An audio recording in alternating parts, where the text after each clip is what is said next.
Wait a moment. You seem human, and yet, what do you here? I've come to destroy this castle.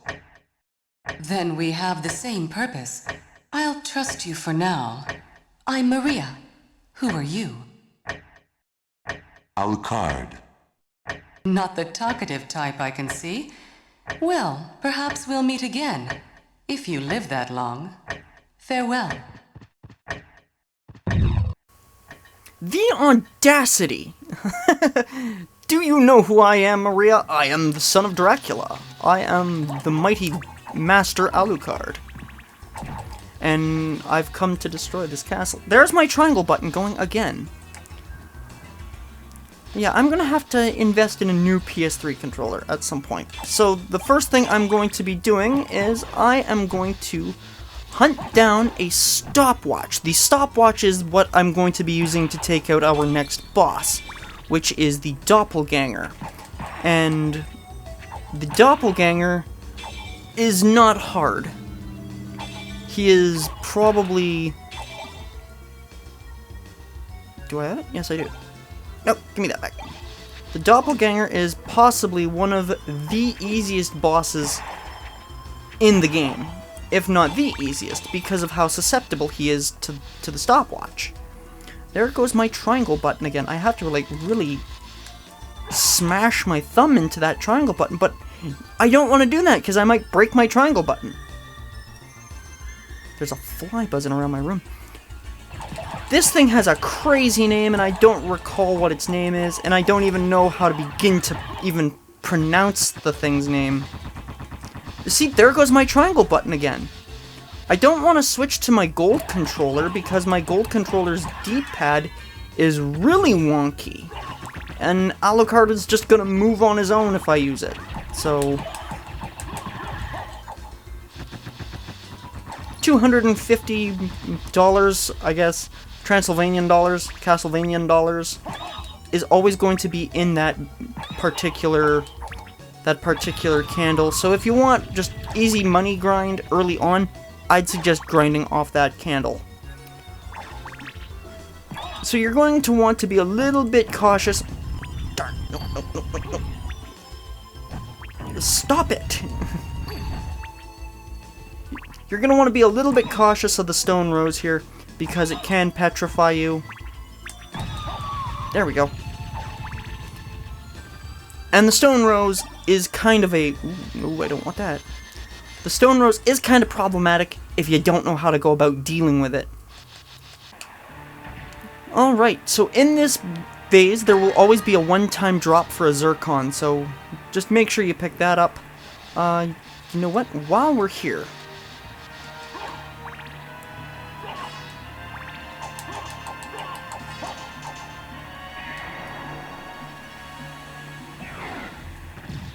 You're facing the wrong way. We're gonna just sneak by him using Hellfire, and if we break this wall, we have a pot roast. Now what we're gonna do is we're just gonna chill out here for just a quick minute. Just catch our breath here, you know, just... Have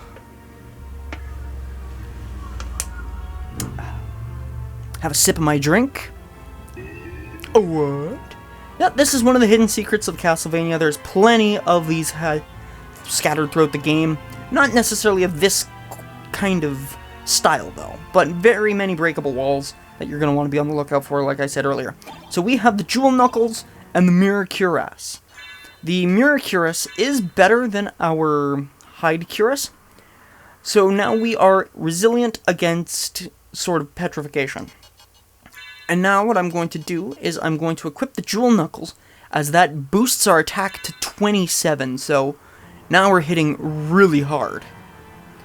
Now hopefully that this armored guy isn't still here. Of course he is. There we go. Oh, that's bad. Get me out of here! Holy close! Woo! That was a little bit too close for comfort, I think.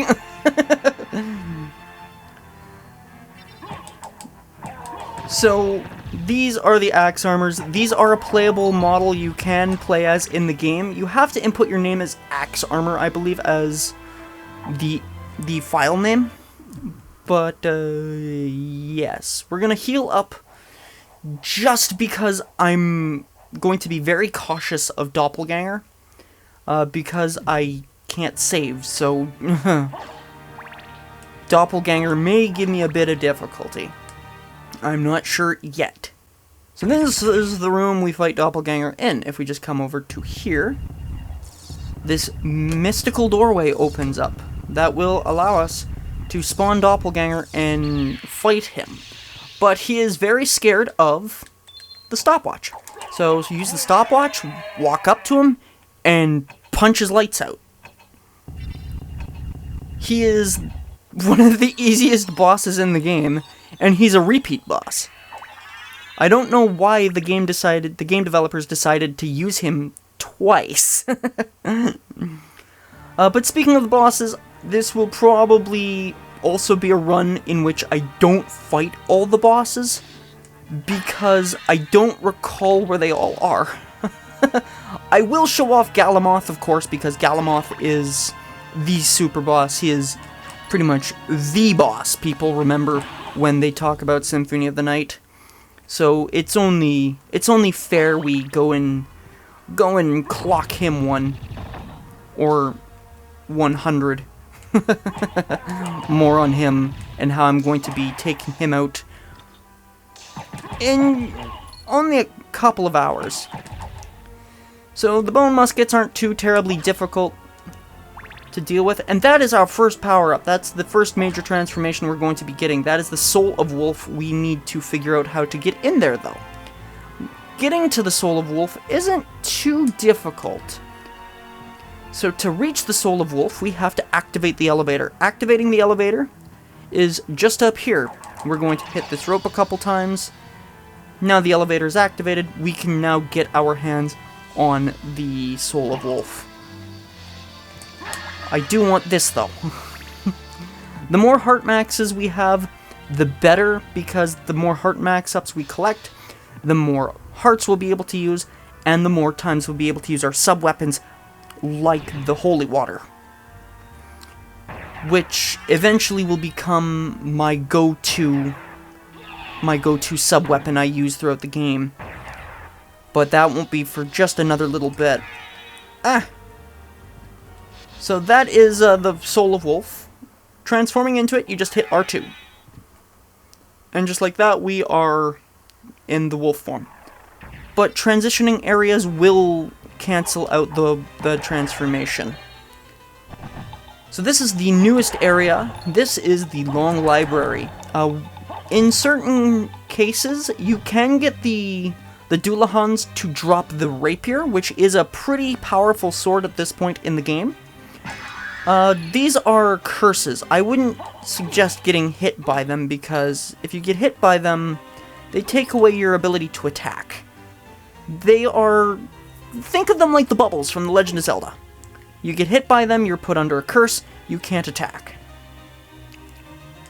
So in the Long Library, we can find the Fairy Scroll, but we are not going to be picking it up. Because like I said...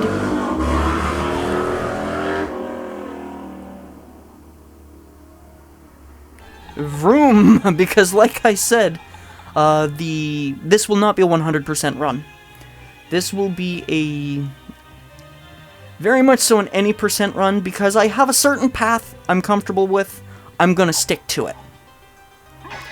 So the first thing we're going to be buying here, and pretty much the only thing, is the Jewel of Oak. Long time, old one. Oh, it's you, Master Alucard. What do you need? I need your help. Young Master, I cannot aid one who opposes the Master. You won't go unrewarded. Really? In that case, just tell me what you need. Okay, so the librarian acts as our shopkeep. We are going to be buying just one thing. And that's it. So, as you can see, he's got an absolute smorgasbord of items. He's got a gauntlet, which you can get from a particular enemy that also drops the Ring of Varda, but the Ring of Varda is probably the most difficult item to get, as it takes such a long time, unless you're playing in, of course, a specific mode in which it maxes out your luck stat at the highest it can be for a base, but then you can also put yourself into Alucard mode, my mistake, which does increase your luck stat a little bit, and then you can also use the luck potion in order to max out your luck even further, and then on top of that, all of the level ups you get can boost your luck stat as well, giving you a lot more than you're intended to have for a luck stat, in which case you will then be able to have no problem getting the Ring of Varda. But will I be getting the Ring of Varda this playthrough? That is the question.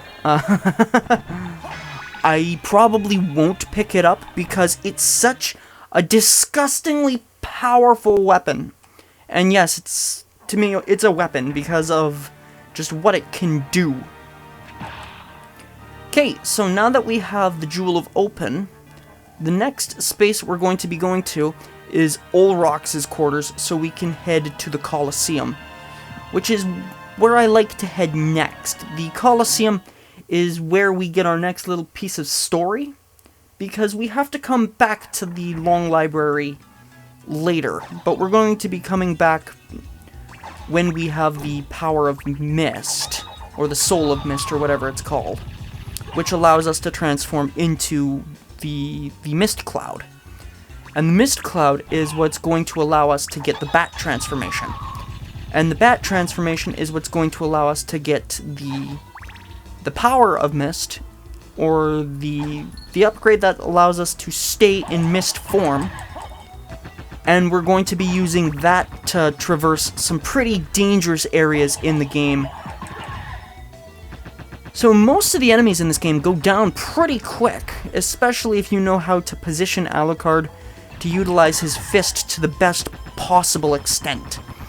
Because like I mentioned earlier, Alucard's fist is probably the best weapon in the game because it does pretty much the most damage. It may as well be, because the fist does practically 3 hits every time you can connect with it correctly. So never doubt the power of Alucard's bare hands.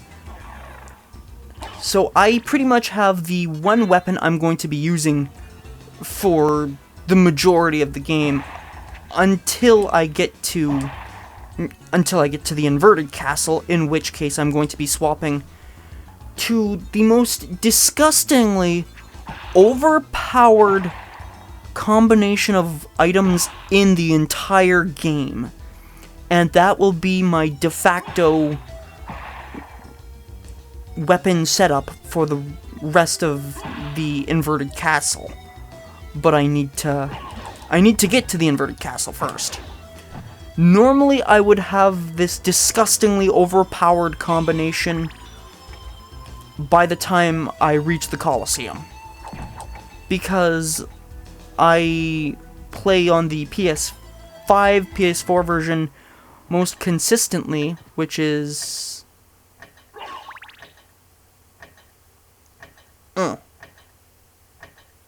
You know, I should have kept the stopwatch specifically so I could get up here. Oh well. I'll do that later. I have to come back to this room anyway when I have the gold and silver rings, so I may as well just come back for the items that I missed then. I forgot what I was originally saying. Oh well.